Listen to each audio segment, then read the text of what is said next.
When it comes to the GOAT of all mangas, you will hear names such as Vagabond, Pun Pun, Vinland Saga, and even One Piece.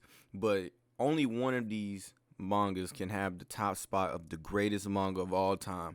And in my opinion, it's none of these. I truly believe that Berserk is the one. I don't care about pain anymore. More important than pain is this impulse that's rising within me. I feel as though there's something violent boiling up from within. Let go. Berserk was made by Kentaro Minoue back in August of 1989. The artwork looks like it was made by a god or someone with a pen, and that makes Minoue both. The art of the manga is important as it can explain what you're trying to present. The artwork can set the tone for the point you're trying to prove. The artwork in Berserk is so amazing that you sometimes forget that it was actually drawn by a person. Earlier I mentioned that the artwork is important. That is true, but the plot of the story is what grabs the reader's attention.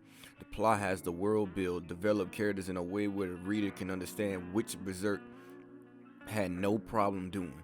The dialogues weren't super long or too quick to explain anything, instead of how little the story played out. In Berserk, the Black Swordsman art had the least amount of dialogue as it was getting super edgy and was the intro art for the story to hit the ground running. Berserk would show us our characters later, as the Black Swordsman art would take place after the start of the story of Berserk.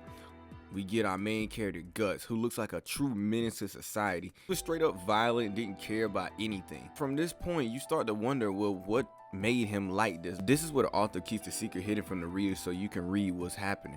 This is how you grab someone's attention. The mystery behind a character will have you guessing and eager to find out. This way to start a story isn't just a Berserk thing, as Gentoki from Gintama and most famously and most known Itachi from Naruto has all done this trope.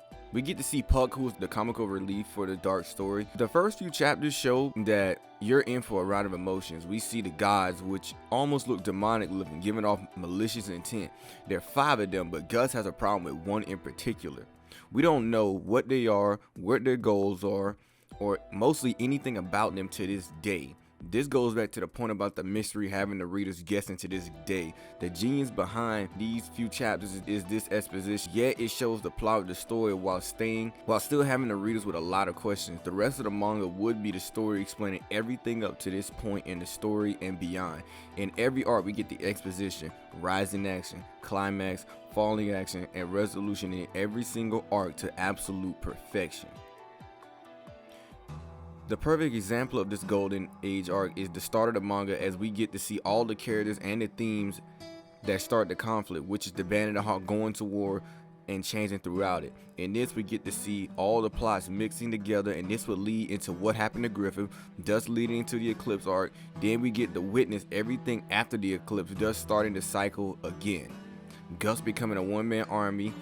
From what happened to Casca's mind, will she ever go back to normal? From Guts becoming what we saw in the starting chapters, the Black Swordsman. I'll let you live so you can take a message to your master for me. Tell him the Black Swordsman has come. The theme of Berserk is my favorite type of theme, a dark fantasy theme.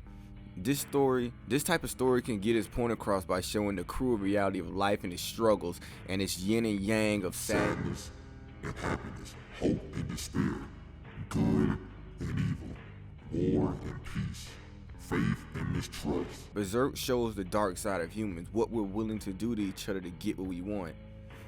I think Luca said it best when she said, human beings are a wretched thing. They envy anyone who possesses even a little more than themselves, and yet they despise them if they have nothing. When you find yourself in charge of so much, you must do more than battle. Well, I really just read them out of mere curiosity. The world of Berserk is very vast. Lands are run by apostles, corrupted kings, assassins, and most importantly, the gods.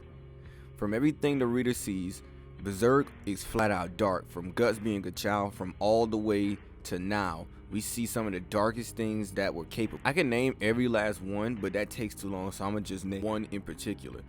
The elves of the Mist Valley. The elves were literal kids being taken and turning into flying elves. They would kill each other for fun, and the leader was also a child turned to an apostle that would later be put down by Guts. In this dark world, there are some parts that are okay, and when I mean some, I mean literally one. I don't regret. I don't feel guilty, but I'd rather sacrifice myself than watch any more innocent children die in the name of my dream. What makes other stories stand out is how well you can write your side characters, but the trick is, you have to write your side characters well, but at the same time not have them outshine the main character. Shirake, Puck, Serpico are some, but the one that stands out the most was Farnese. Farnese was a perfect example of how well to write an amazing side character, as her role would completely change while never rushing or forcing characters to align with the main character. Some of you may ask why I haven't mentioned Casca as one of the side characters. My reason for this is that Casca isn't a side character. Casca is more so like a dual protagonist. She was written so well to the point that she really can't be a side character, as the story and the plot of Berserk is tied in well with her, Guts, and Griffith. You are our progeny, our newest kinsmen, our wing of darkness. Arise, Femto. The villain is a character whose evil actions and motives are important to the plot. Griffith was the terrifying force of the story. He is in my top 2 villains of all time. The only person I would put above him would be Johan from Monster. My comparison between the two is that they are the only antagonists that can run an entire story by themselves while also not even interacting with the protagonist, while also having the world and story evolve around them without them even feeling forced. Every single sleepless night, the countless bloodshed, and most of Gus's trauma comes from the man he once called his friend. Griffith literally is the sole plot of Berserk. He created the best character development for Guts, from him betraying Guts and Casca in the worst way possible so he could have his own kingdom, being known as a god even though he's a beast in human skin. The world of Berserk sees him as a beacon of hope to free the people from all the chaos he created.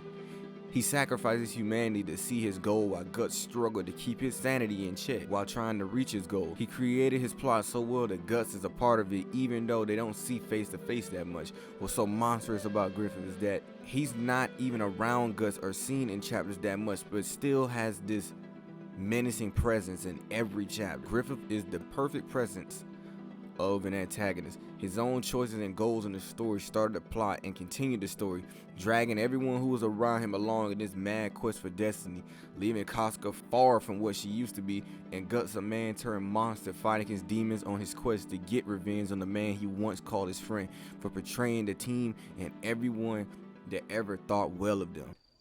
Anyhow, come on, follow us. A party isn't as lively without its hero. The protagonist must be the forefront of the conflict and not become so unimportant that they become boring and borderline questions why they're even in the story. If Goku was written too flat, he no longer had ambitions or drive to become stronger and stronger, you wouldn't care about him at all. Or Naruto just being a random shinobi that didn't care about being Hokage.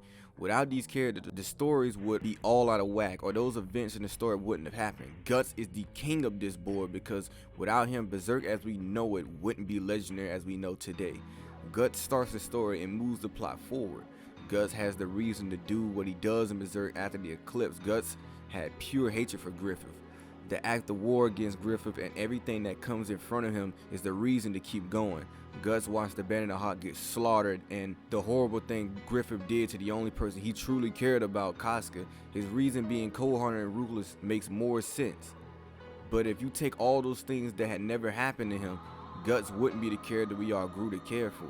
His rage would be motivated by the state of Casca was in after the eclipse. No longer the same woman he cared for, a shell of her former self, constantly being on his mind, and the fact that he and Casca will be hunted by Apostle for the rest of their days is no surprise why he's hell-bent on destroying Griffith.